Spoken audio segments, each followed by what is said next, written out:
he went back and his father had died during the day. And, he almost blamed himself for not being there. A sense of duty to the world. Right. To continue on and to show that mission and faith doesn't stop even when you're struggling. The strategy for dealing with communists was to take it to the streets. Bishop Wojtyła and some other courageous priests went out and evangelized in the neighborhoods, sometimes going door to door, teaching the people about the faith. Welcome to the Everyday Saint podcast. Today we are back with Dr. Grattan, and today we're going to be talking about Pope St. John Paul II, particularly with adversity and suffering, which I'm really looking forward to because, there's not a whole lot of universal experiences, but this is definitely one of them, and I think there's so much to learn from this Pope. So welcome, Dr. Grattan, back to the podcast. Thank you very much. Delighted to be here. Thank you. Well, why don't you just kind of start off by giving us an overview on this topic and maybe why it's so important to Pope St. John Paul II. Well, as with all of us, John Paul II encountered adversity in his life, maybe more than most people. And we'll take a look at his early life and then his service as bishop. And then quite famously, he suffered a disability and old age toward the end of his life. And we'll talk a little bit about that too, maybe some lessons that we take away that we can apply to our own lives. Yes, definitely. Well, let's start from the very beginning of Pope St. John Paul II's life, because this theme for him was not something that, really waited until his faith life was completely developed. He faced adversity from a very young age. So maybe let's start there. Yeah, by the time he was 21, he had lost every member of his family. His mom first. He was about maybe 7 years old, just before his first communion, and his mother died of a heart ailment. He never really knew her. He never had many memories of her, an impression of her. He did keep a picture of her on his desk throughout his life. And to give you a sense, the community around him rallied around the family. And it was his landlady, a Jewish lady, who provided some of the clothes and other things that he needed for his first communion. Gives you a sense of the solidarity there in Wadowice, where he was born and where he grew up in his childhood. He also lost his older brother when Karol Wojtyła, the future John Paul II, was a teenager, and his older brother Edmund was a doctor caring for tuberculosis patients till he caught tuberculosis himself. And then also he lost friends. You might remember when he was a teenager, he got really into the theater. And not just for kicks, it was a way of preserving Polish history and identity. In the face, especially as he moved into young adulthood and into college, he joined the Rhapsodic Theater. But he was already into theater in the 1930s when he was a teenager. And there was a very, bright young Jewish, as it happened, actress, Ginka Bear, who noticed what was going on, what was happening to the Jews in Germany, and said, I'm not staying in Poland, and immigrated to the Middle East. And John Paul, at that time known as Karol Wojtyła, and friends, and Karol Wojtyła's father, who was Karol Wojtyła Sr., walked Ginka to the train station to say goodbye. And Karol Wojtyła's father, says, not all Poles are anti-Semitic. We're not all like that. But there he lost a friend. Similarly, he had another Jewish friend, Jerzy Kruger, who was a lifelong friend. And Jerzy and he were childhood friends. They played on the same soccer team together. They went to school together, and they went to the Jagiellonian University together. Well, there was an anti-Semitic movement at the Jagiellonian University where Jerzy couldn't continue his studies in science and ended up emigrating in order to continue those studies. Happily, they reunited in Rome later on, where Jerzy was working as a scientist and when John Paul II was Pope. But John Paul II's father really took care of him. He would take him on pilgrimages there's a famous shrine, Kalwaria Zebradoshka, which John Paul II visited over and over again during his life, and the famous shrine of Our Lady of Częstochowa.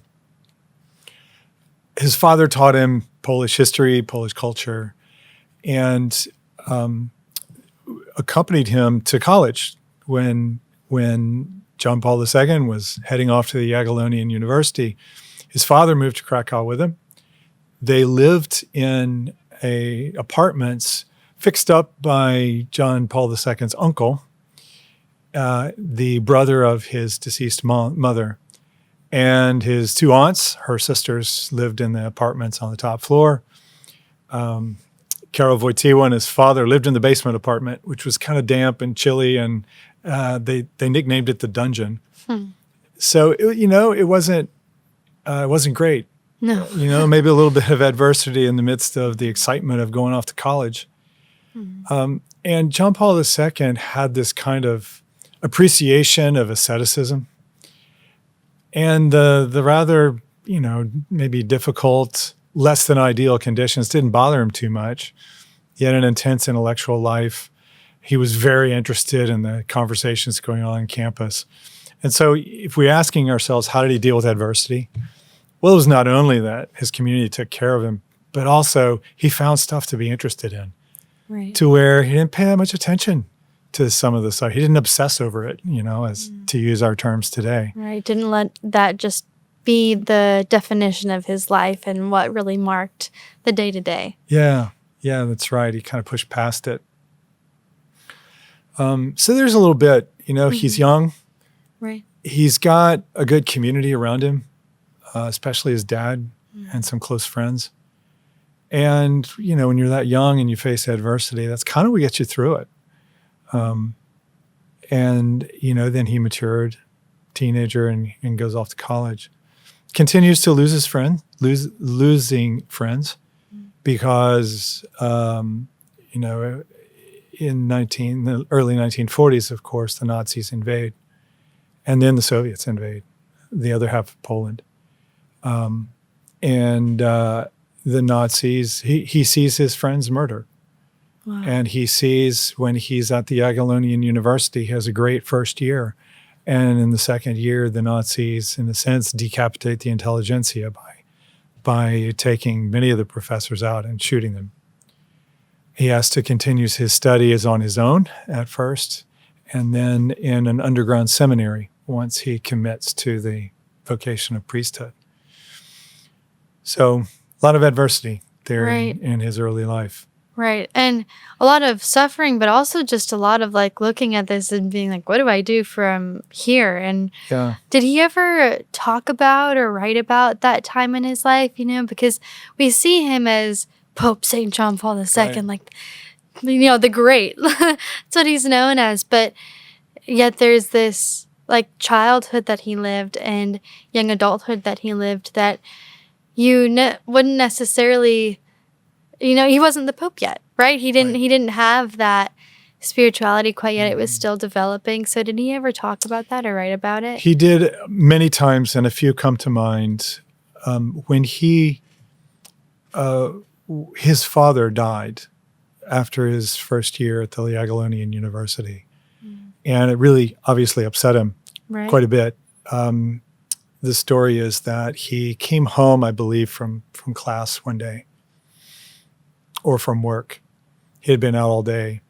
And he had stopped by to pick up the home of some friends to pick up some dinner and some medication that his father needed.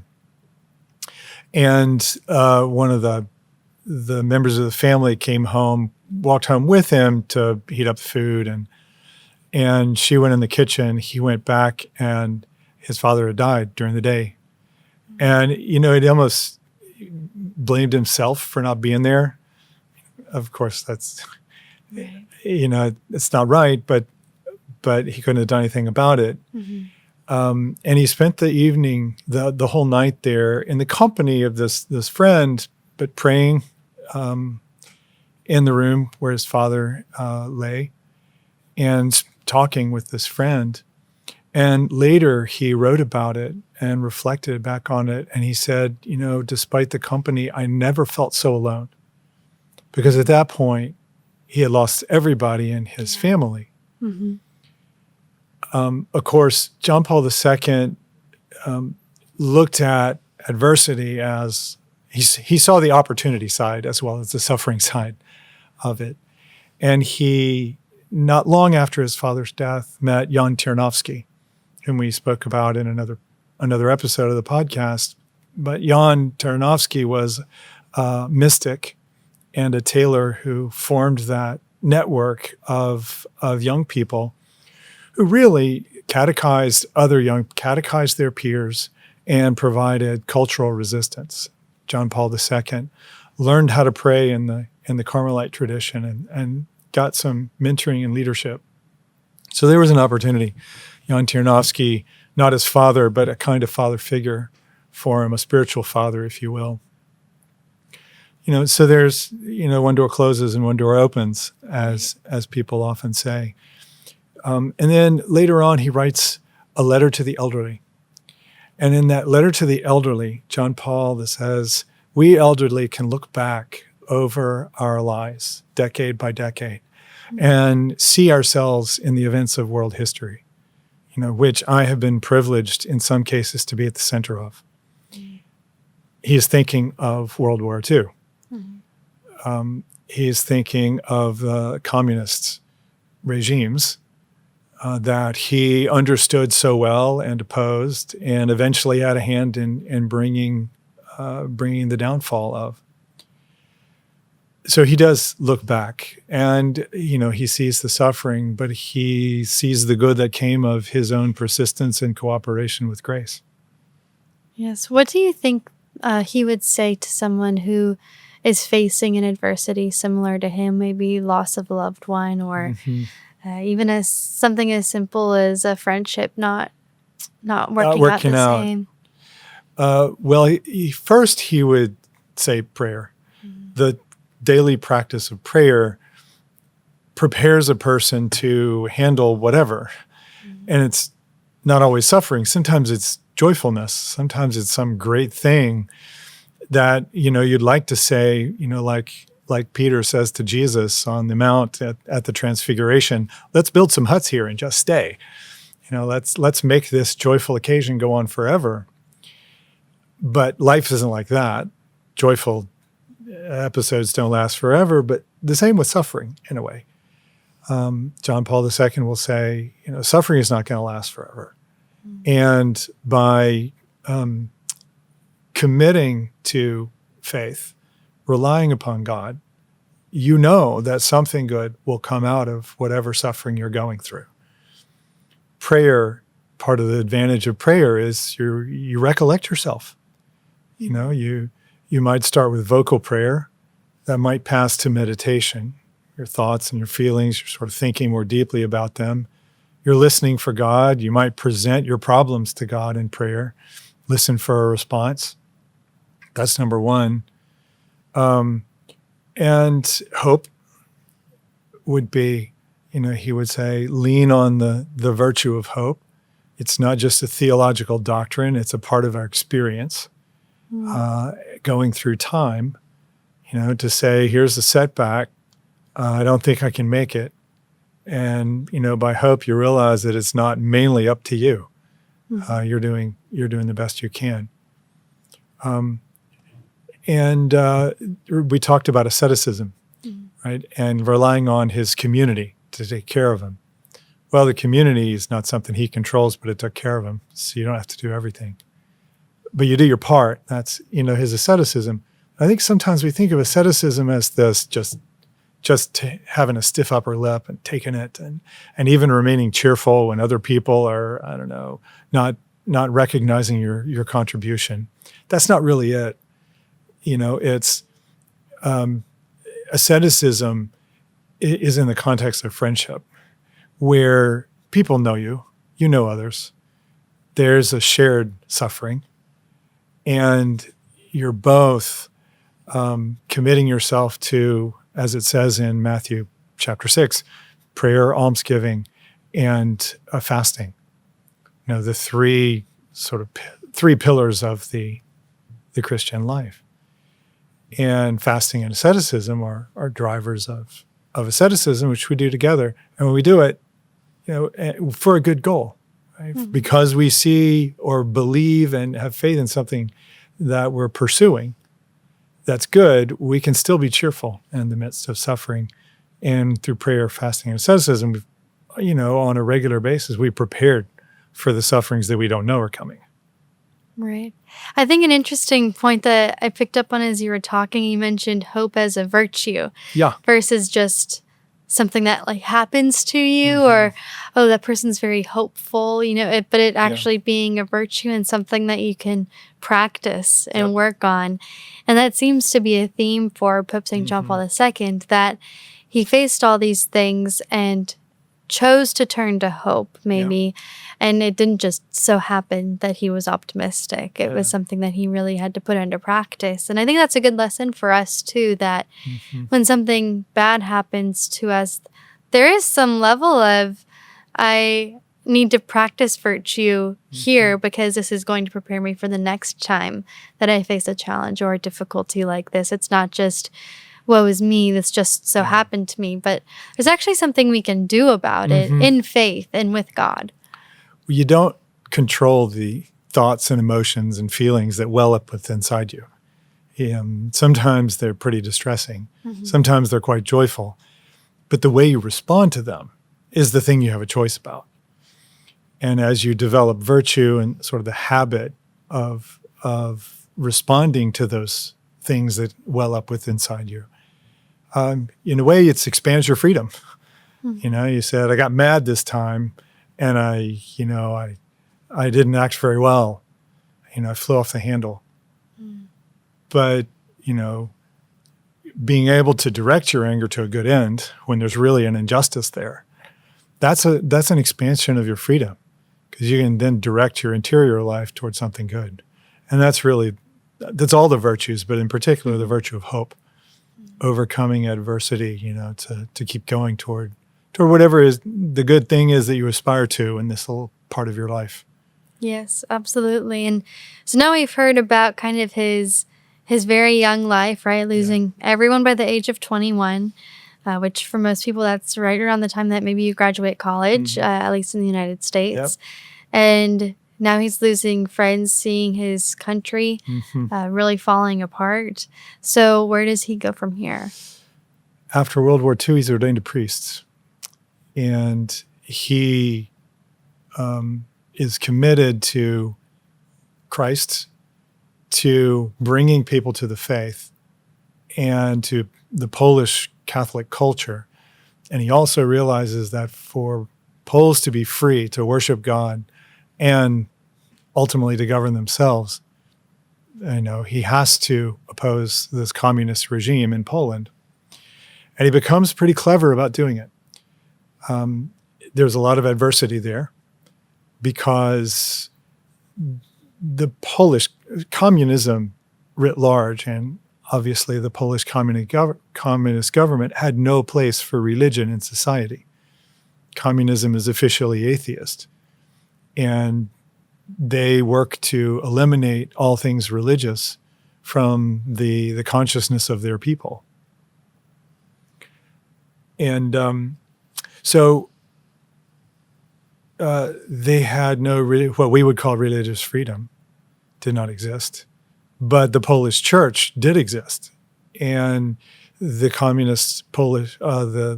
Polish communist government never could tame it, never could really control it. And part of that was because of the work of then first Father Wojtyła, then Bishop Wojtyła, and finally Cardinal Wojtyła. He was ordained a bishop in 1958. And he developed a strategy for dealing with the communist government. To give you an example, in order to build a church, you had to apply for a permit because the government regulated building. Hmm. And so they would apply for a permit to build a church.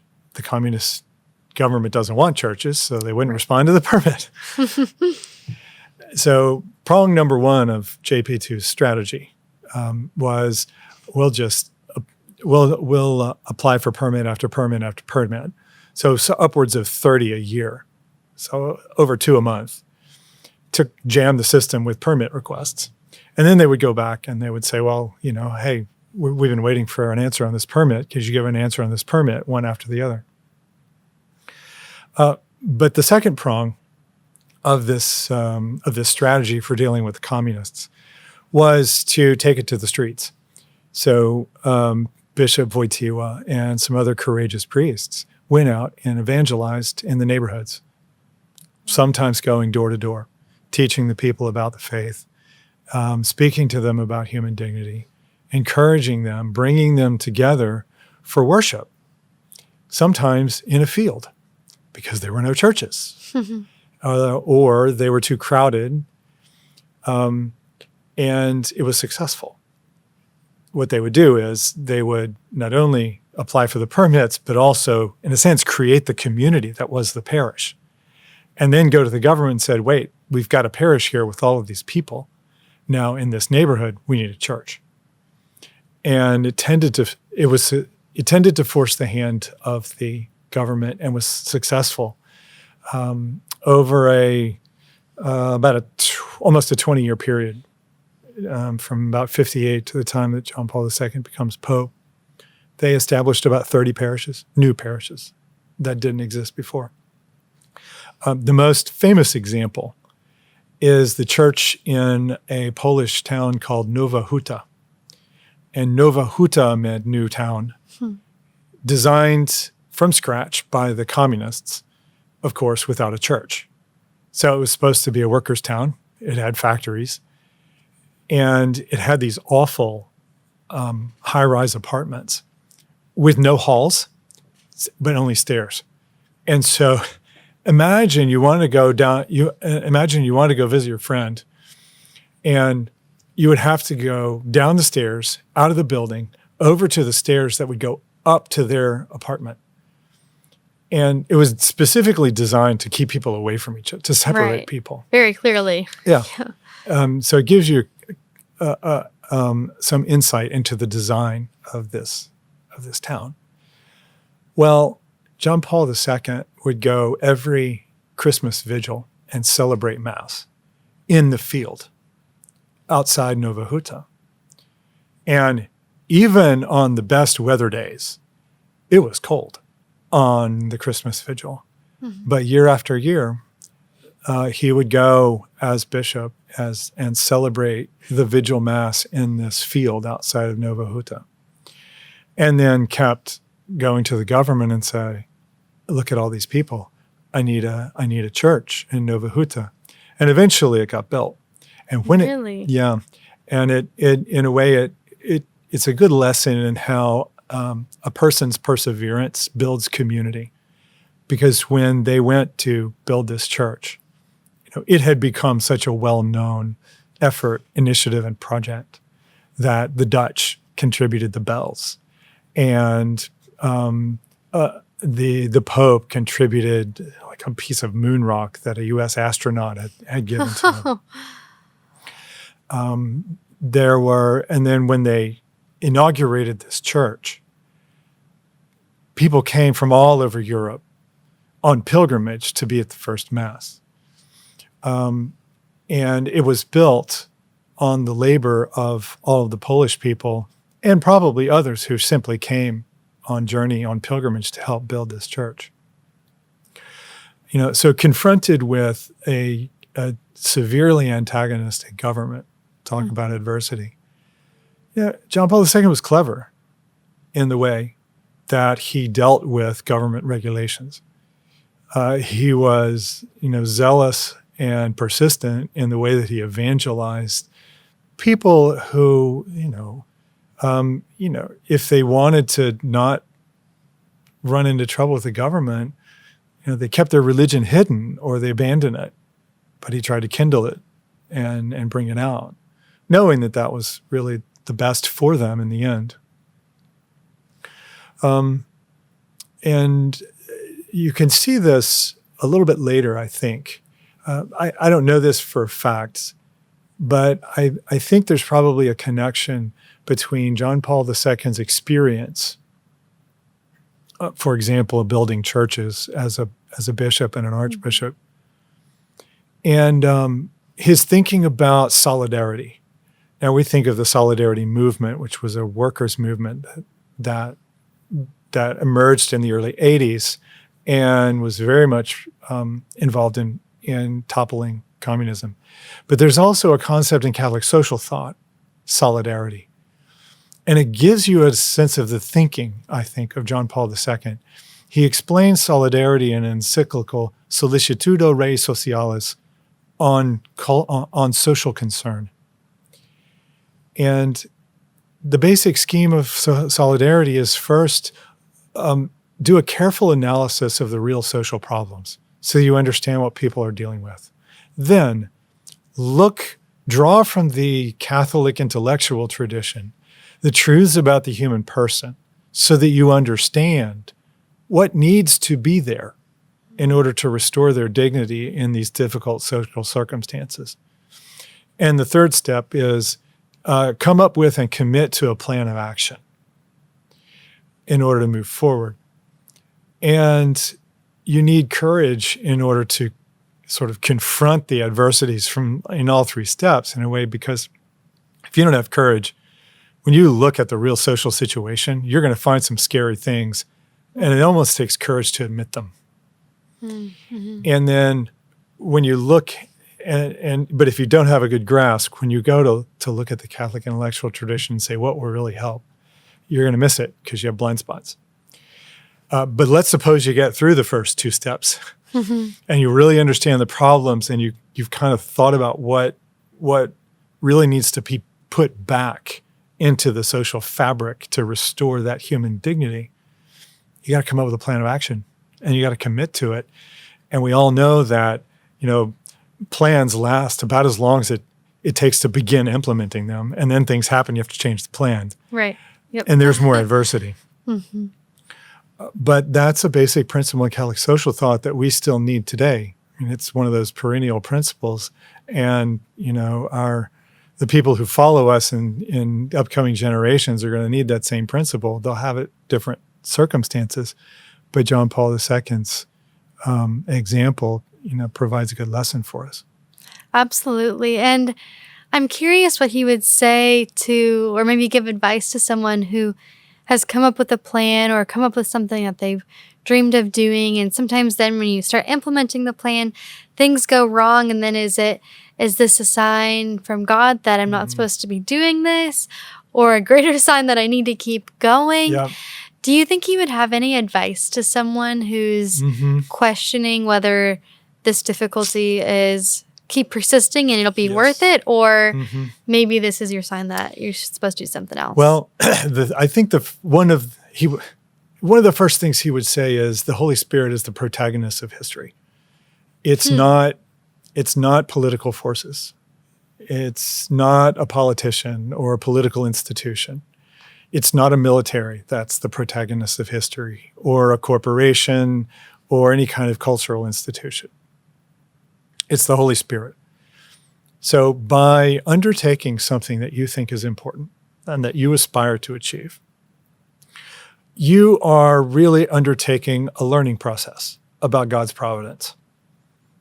You're looking for wisdom about what is God actually doing in the world. Now, there are no guarantees that you're going to get it all right. Probably God doesn't tell us everything at once. And there's some things we won't know until we meet God in heaven. Fair enough. We don't need to know everything. But to your point, should I keep going, or should I, switch what I aspire to? That comes out in prayer over time, in the regular practice of prayer. And sometimes, the circumstances of success and failure are kind of like the tea leaves that we read. Sometimes with a little bit of ambiguity, at least for a time. I'm not sure if this is going to work out. And maybe it's a relationship. Maybe it's a job that you have. Maybe it's a course that you take. Maybe it's a major. Maybe it's a family situation. And it's easy to sort of be worried if the whole thing is going to work or not, and let that be the measure of to whether you abandon or go forward. But you always have to, and I think John Paul II would recognize this, after you've tried to look in the future and say, well, what ought to exist? Next question is, well, what's my next step? And take that step.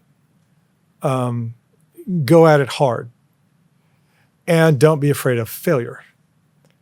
John Paul II, he succeeded in so many things, but if you really looked at the initiatives that didn't succeed, you'll find a lot of those too. They're the ones that people don't talk about so much because they're not around. Right. And John Paul II was known for planting lots of seeds to see which ones would come about. And not every initiative works. It's not necessarily even your own failure, although it might be. You'll probably learn some things to do better next time, and you'll certainly bring more experience. Yeah, you'll definitely learn more about where the Holy Spirit is leading your society. And that if you keep that as the end goal and not, did my project succeed? Well, ironically enough, you'll probably set the best conditions for the most worthy and God-directed projects to succeed.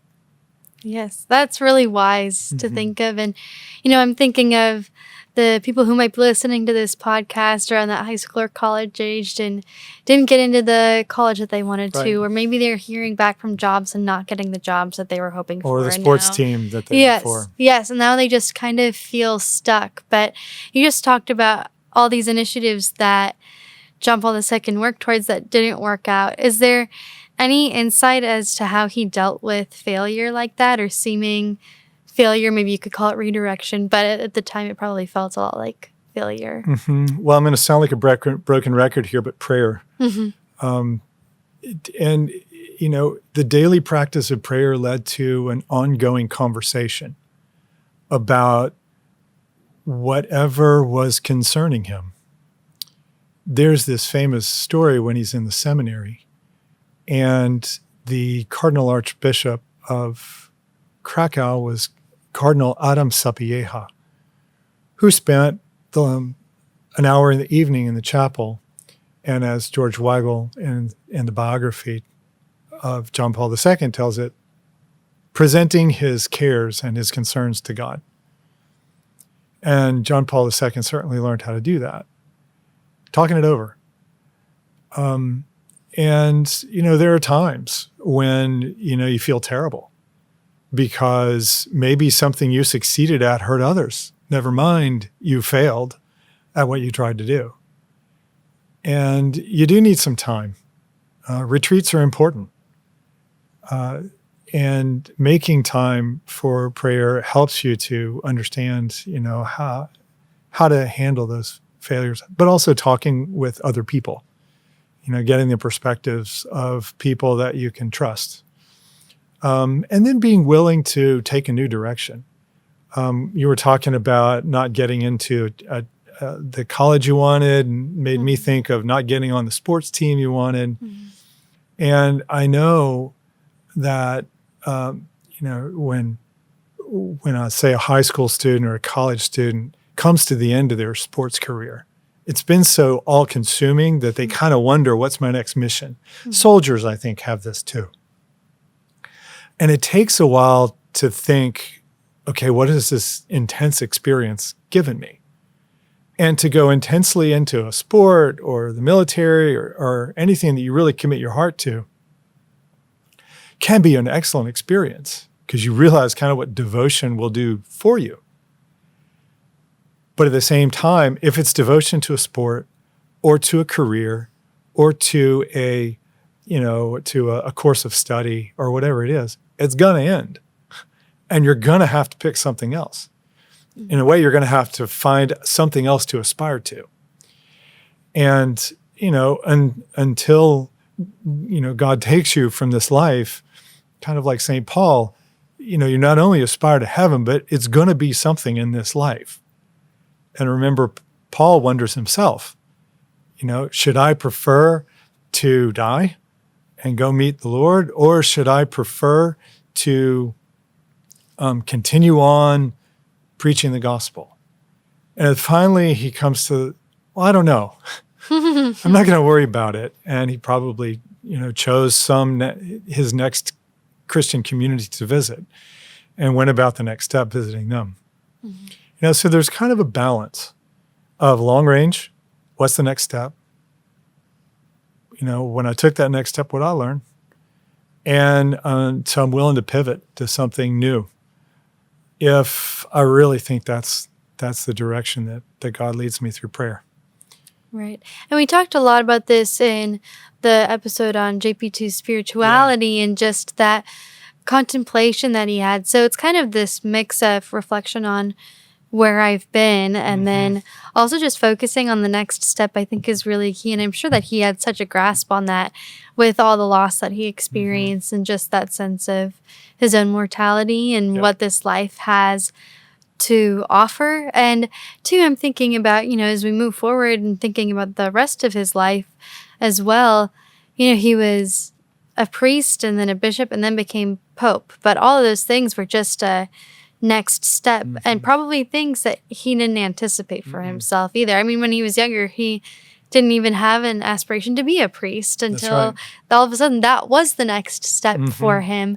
And two, I think I've heard stories that even when he became bishop, he didn't want it even. Like he was, it's a difficult calling to take that next step, and yet he did, and then eventually became pope. So for him, it was focusing on this main goal of finding out where the Holy Spirit is leading his society and saying yes to his part in it. And he probably never dreamed of even becoming pope and being able to serve in that way. And he had some periods of intense discernment, notably before priesthood and surely before bishop and pope. It was about 18 months for his priestly discernment. And it required him to, if I'm paraphrasing his own words, to give up my previous plans. And to recognize that if God were calling him to this, it is what must be done. And therefore he would commit to what must be done and then not look back. Wow. Yeah, that's pretty impressive to have that reflection. Yeah, and to have that kind of clarity. And it comes through prayer, but I think there was also some real talent that God gave him to form judgments that were, more often right than wrong, and then have the courage to pursue them and the wit to, to deal with entities like the Polish Communist government. Right. And I mean, he was a man who faced so much adversity already, and we haven't even gotten to his papacy. Yep. So maybe we should. So maybe we should, right, exactly. Yeah, so at this point we know, he was a bishop and was working within communist Poland and still spreading the gospel. So kind of where does that leave us now? Where are we at in his life? Well, on the topic of adversity, I'd take us to the mid-90s. And 1994 was a terrible year for John Paul II. He had a hip replacement that didn't really go very well and caused him a lot of pain. He couldn't walk as well as he otherwise would have if it had gone better. Also, in 94, he was diagnosed with Parkinson's disease. And we saw that disease progress in severity for almost a decade until he dies in 2005. So he's suffering increased disability. Really tough for a guy who used to go skiing and was a terrific sportsman, hiking and kayaking and traveling all over the world in pilgrimage, right, which he's now done for almost 20 years. As Pope.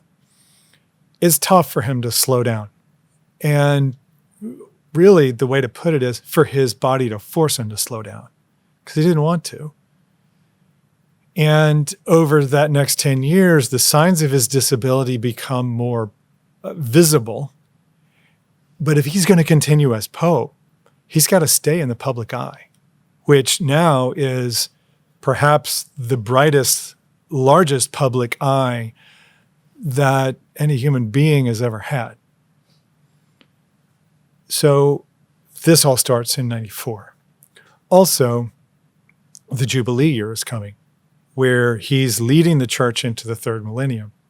What he really wants to do is go on a pilgrimage to the Holy Land, walk in the feet of Jesus into the third millennium. And there's a lot of resistance, even from within the church. So there's some of your adversity, as well as his physical disability. And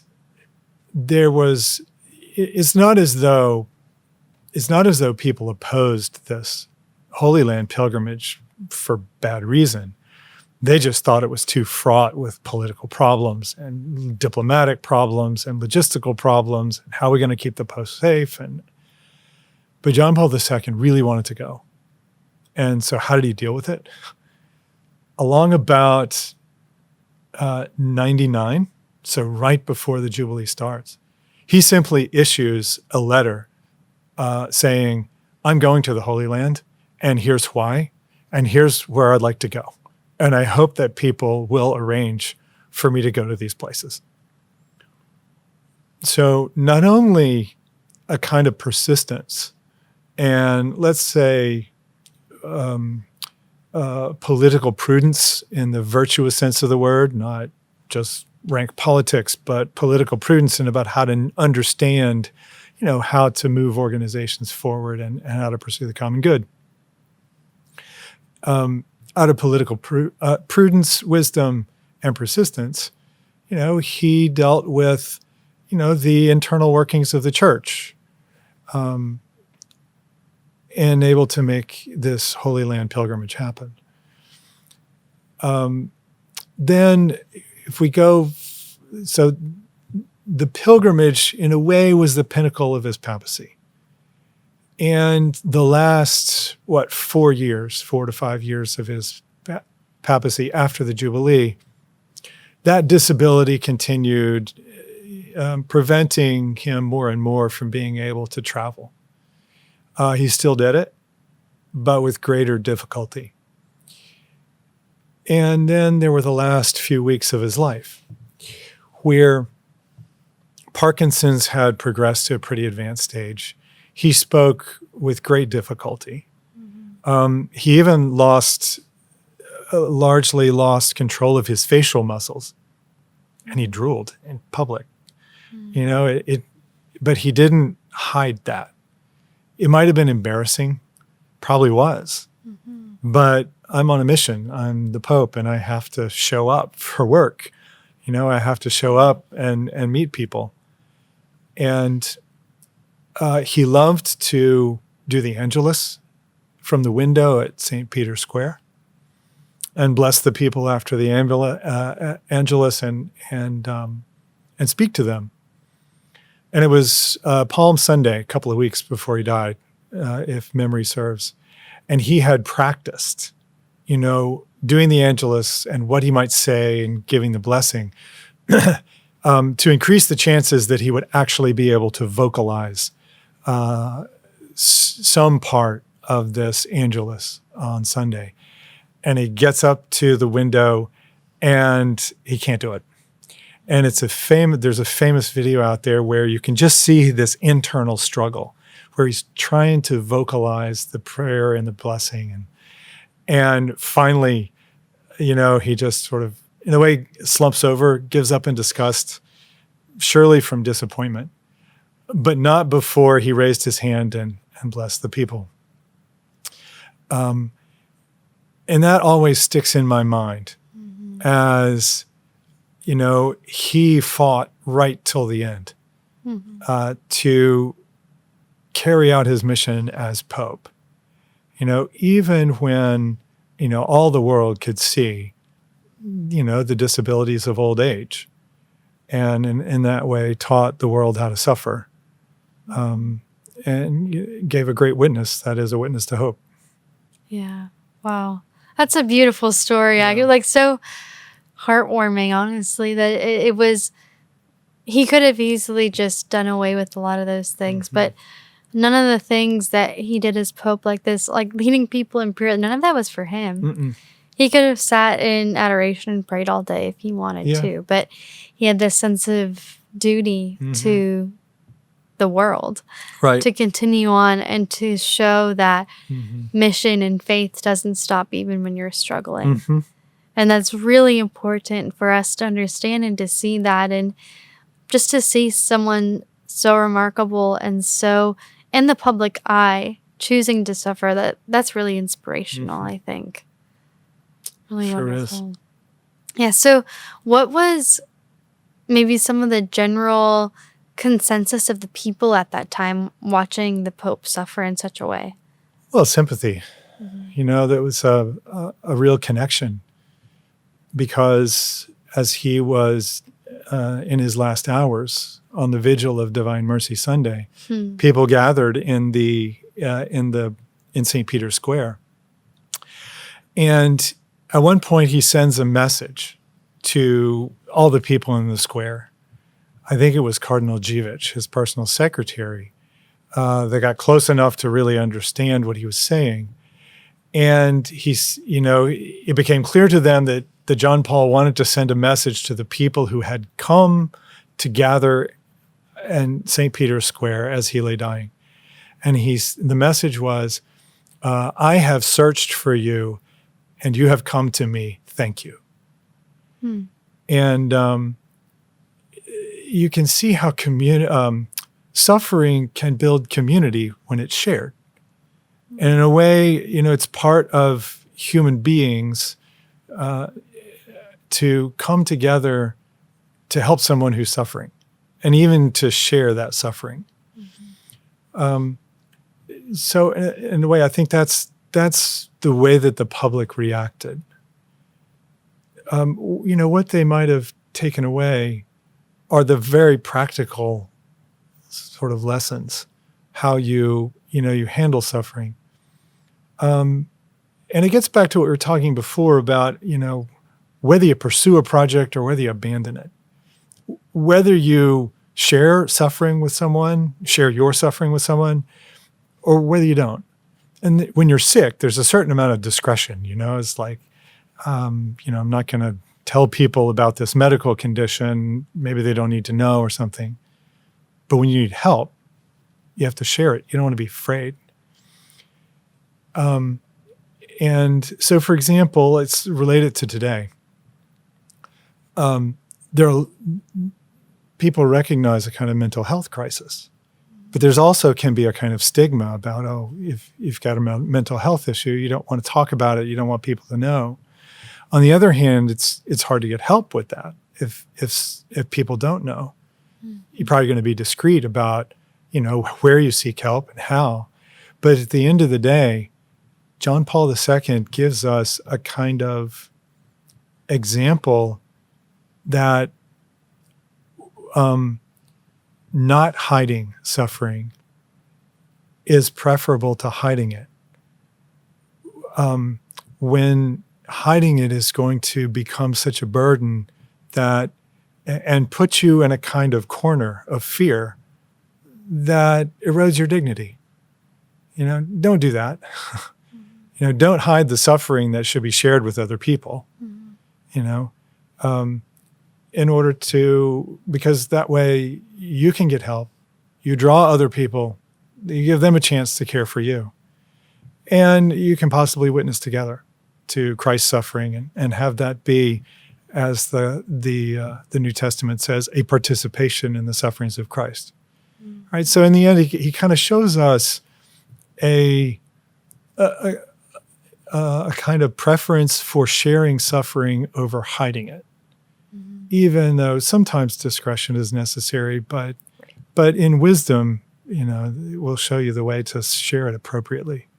Right, which I can really appreciate that about him, and I think that's something we can all learn from, is just that honesty of how we really are doing and what we're going through, and sharing that with other people. And allowing them to help us to not shying away from it just for the sake of inconveniencing someone. Because I think when you open up to someone about your sufferings, there's a sense of honor on their behalf. Like, oh, this person's sitting in front of me and letting me into their lives in this way. I want to be here to help. This isn't an inconvenience. I just desire to be here with them. And even going back to our very, very first example of suffering and prime example of Jesus suffering, his crucifixion wasn't private.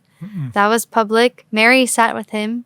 St. John sat with him during that suffering. And they didn't sit there with him for any of their own benefit. They sat there with him to comfort Jesus, to just be there with him. And I think that's a great example, and an example lived out in Pope St. John Paul II as well. And it builds trust. When somebody shares their suffering with you, they're probably not doing it if they don't trust you. And your comment, I forget which one, made me think also John Paul II was laying there dying. All the millions of people across the world surely recognized what he had done for them in all of his pilgrimages and travels and World Youth Days and witnessing and private meetings and, small meetings that were more intimate and in front of millions of people. That man did so much for the church and the world, far be it from me not to give him some, an hour or two of my time and attention, as he was going to meet the Lord. So, the sharing of suffering in a way can give other people a time to pay their respects, or I think you used the word honor them. Absolutely. Well, I think that's a great place to leave the conversation, although there's so much still that I'm sure we could go into.